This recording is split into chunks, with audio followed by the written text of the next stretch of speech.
사용기한이 지난 수액을 투여받은 뒤 숨진 백혈병 환자의 안타까운 소식 어제 전해드렸죠. 그런데 사건을 조금 더 들여다보니 석연치 않은 부분은 더 있었습니다. 환자의 치료 과정을 상세하게 적어놓아야 하는 것이 바로 의무기록지인데요. 숨진 환자의 의무기록지에는 의료진의 잘못된 의약품 투여 사실이 아예 빠져 있었습니다. 황보혜경 기자가 단독 보도합니다. 항암 치료를 받던 백혈병 환자 21살 정모 씨가 사용기한이 2달 넘게 지난 수액을 맞은 건 지난해 11월 27일. YTN은 의료진이 그날 정 씨에게 실시한 모든 의료 기록이 적힌 의무기록지와 간호일지를 확보했습니다. 정 씨가 문제의 수액을 맞은 시각은 새벽 4시 무렵.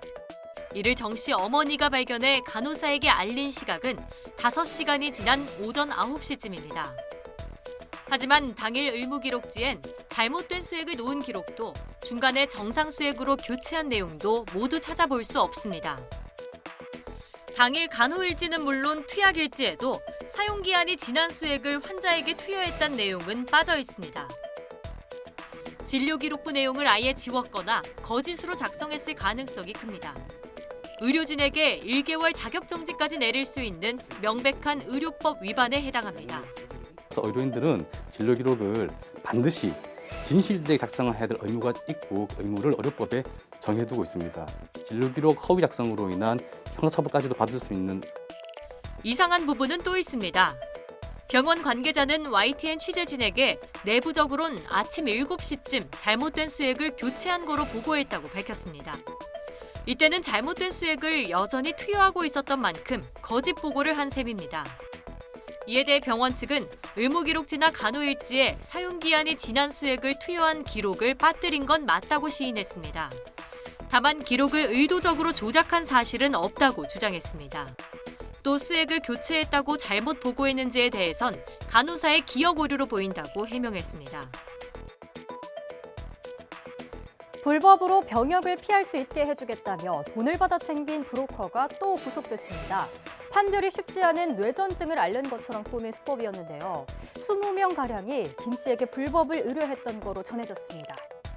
그런데 일부 의뢰인이 사례비를 주지 않았는데요. 김 씨는 너무나 당당하게 계약금을 달라며 법원에 지급명령 신청까지 했습니다. 불법 수익을 합법적으로 찾으려 한 건데요. 이준엽 기자가 보도합니다.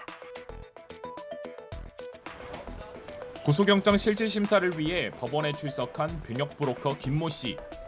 이미 구속 상태로 재판에 넘겨진 다른 브로커 구모 씨를 통해 병역 회피 수법을 익힌 것으로 알려졌습니다. 혐의 인정하십니까? 저희 절차 내용 어떤 입장이세요? 모두 인정하시나요? 영장 새로 재석 청구했는데 심경 어떻습니까? 김 씨가 구 씨에게 배운 수법으로 허위로 뇌전증 진단을 받도록 도운 의뢰인은 20명 정도인 것으로 전해졌습니다. 김 씨는 적게는 600만 원, 많게는 2천만 원대 사례비를 받았는데 일부 의뢰인은 돈을 주지 않았습니다. 이럴 경우 김 씨는 법원에 지급명령 신청까지 한 것으로 파악됐습니다. 상담을 시작하며 계약서를 작성했는데 김 씨는 불법 행위를 포기한 의뢰인에게 계약금은 줘야 한다며 법적 대응에 나선 겁니다. 이후 김 씨가 실제 강제 집행을 시도했지만 법원은 위법한 계약이라는 이유로 기각했습니다.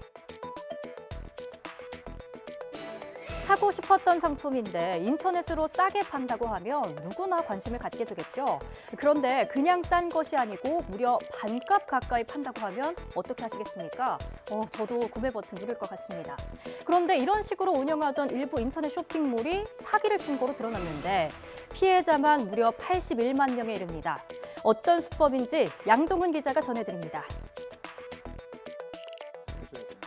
인터넷 쇼핑몰 맘앤마트 홈페이지입니다. 인터넷 최저가가 10만 원이 넘는 화장품 5종 세트를 5만 9천 원에 판다고 적혀 있습니다. 계속 물건이 오지 않아서 홈페이지에다 글도 남기고 했는데 답변도 없고 전화도 없고 뭐 걸어도 전화도 안 받고 나중에 알고 보니까 맘앤마트 사이트가 이제 사기치는 사이트라고. 경찰은 스타일브이, 오시싸, 맘앤마트 등 인터넷 쇼핑몰 6곳에서 비슷한 방식의 사기가 이어진 것을 확인했습니다. 쇼핑몰 오시싸 홈페이지에 나와 있는 주소지에 찾아와 봤습니다. 문에는 오시싸 대신 스타일브이 로고가 붙어있고 내부는 일부 잡동사니가 남아있을 뿐 텅 빈 상태입니다. 이름만 다를 뿐 같은 회사였다는 걸 추정할 수 있습니다. 경찰이 적발된 쇼핑몰 6곳 가운데 3곳 서버만 분석을 마쳤는데 확인된 피해자가 무려 81만여 명, 피해 금액은 약 75억 원에 달했습니다. 북한강 청평호에는 지난 2019년부터 운영된 대규모 수상레저 업체가 있었습니다. 전 KTB 투자증권 회장인 권성문 씨가 소유한 업체인데요. 검찰이 권 회장과 업체 관계자 등 16명을 무더기로 재판에 넘겼습니다. 이 업체 인허가 과정에서 각종 불법을 저지른 거로 본 건데요. 그런데 관할인 가평군청은 무허가 증축도 협박도 있었지만 불법은 아니라는 입장입니다. 강민경 기자입니다. A업체는 지난 2019년 6월부터 청평호 일대에서 대규모 수상 레저 영업을 시작했습니다. 업체 소유주는 권성문 전 KTB 투자증권 회장. 과거 회사 직원을 발로 차고 폭언해서 갑질 논란이 불거졌던 인물인데 A업체 인허가를 받기 위해 불법 행위를 저지른 사실이 검찰 조사에서 드러났습니다. 수상 레저 업체들은 반드시 하천에 레저 시설을 설치하기 전에 지자체의 하천 점용 허가를 받아야 합니다. 그러나 권 회장은 거꾸로 무단으로 레저 시설부터 증축한 뒤에 이를 허가해달라고 담당 공무원을 협박했습니다. 또 이 과정에서 공무원들에게 청탁해달라며 브로커와 지역 언론사 기자 등에게 모두 1억 6천여만 원에 달하는 금품을 건넸다고 검찰은 보고 있습니다. 그 결과 9천여 미터 제곱에 달하는 수면을 독점적으로 사용하는 허가를 받아낼 수 있었다는 설명입니다.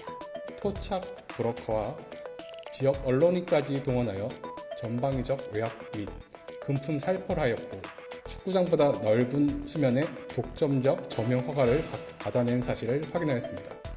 그러면서 관할 지자체인 가평구는 애초 불법 공사에 대해 원상복구 명령을 내리는 등 강경한 입장이었지만 로비가 들어가자 태세를 전환해서 하루 만에 허가를 내줬다고 밝혔습니다.